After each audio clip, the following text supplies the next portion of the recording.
एक बार श्री कृष्ण के भक्त केदार के यहाँ हवन कुंड से लक्ष्मी जी उनकी पुत्री के रूप में प्रकट हुई, जिसे वृंदा नाम दिया गया। जब वो किशोरावस्था में पहुंची तो उसने घर छोड़ दिया और जंगल में जाकर ब्रह्मा जी की तपस्या करने लगी। ब्रह्मा जी ने उसकी तपस्या से प्रसन्न होकर उसे एक वरदान मांगने को कहा। उसने हाथ जोड़कर कहा, सबसे पहले मेरा प्रणाम स्वीकार कीजिए प्रभु। मेरी बस एक ही इच्छा है, मुझे श्री कृष्ण पति के रूप में चाहिए। तथास्तु, तुम जो चाहती हो वो तुम्हें मिलेगा।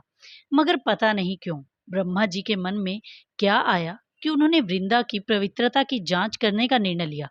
उसके लिए उन्होंने धर्म को बुलाया और कहा, तुम वृंदा के पास जाओ और हर तरह से उसे अपनी ओर आकर्षित करने की कोशिश करो।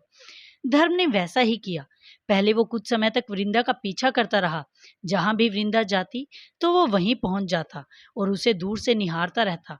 वृंदा को इस बात की खबर थी कि कई बार उनकी नजरें भी एक दूसरे से मिली। फिर एक दिन धर्म वृंदा के पास गया और बोला, देवी, मुझे आपसे प्रेम हो गया है, क्या आप मेरी जीवन संगिनी बनेंगी?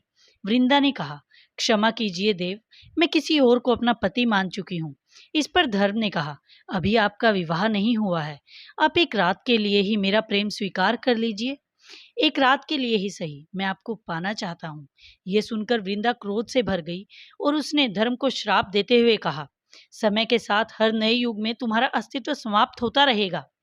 3 बार दोहराकर वृंदा जैसे ही चौथी बार अपना श्राप दोहराने लगी तो उसे सूर्य देवता ने आकर रोक लिया। धर्म के समर्थन में ब्रह्मा आदि सभी देवता आकर खड़े हो गए और उन्होंने धर्म के ऐसा करने की वजह भी बताई। तब श्री कृष्ण भी वृंदा के पास आए और बोले, तुम्हारी कड़ी तपस्या से मैं प्रसन्न हूँ। तुम्हारी कड़ी तपस्या के बदले में तुम्हें ब्रह्मा जी जितनी जीवन आयु प्रदान करता हूँ और साथ ही साथ तुम मेरे साथ गोलोक में भी रह सकती हो। तो अब तुम धर्म को अपनी उम्र में से कुछ जीवन दान देकर उसे अपने श्राप से मुक्त कर दो। इस पर वृंदा ने हाथ जोड़कर कहा, प्रभु, मैंने 3 बार अपने श्राप को दोहराया और चौथी बार पूरा करने से पहले सूर्य देवता ने मुझे रोक लिया।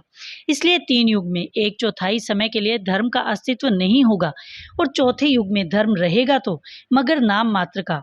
इस कथा को सही माना जाए तो वृंदा का शाप आज भी कायम है।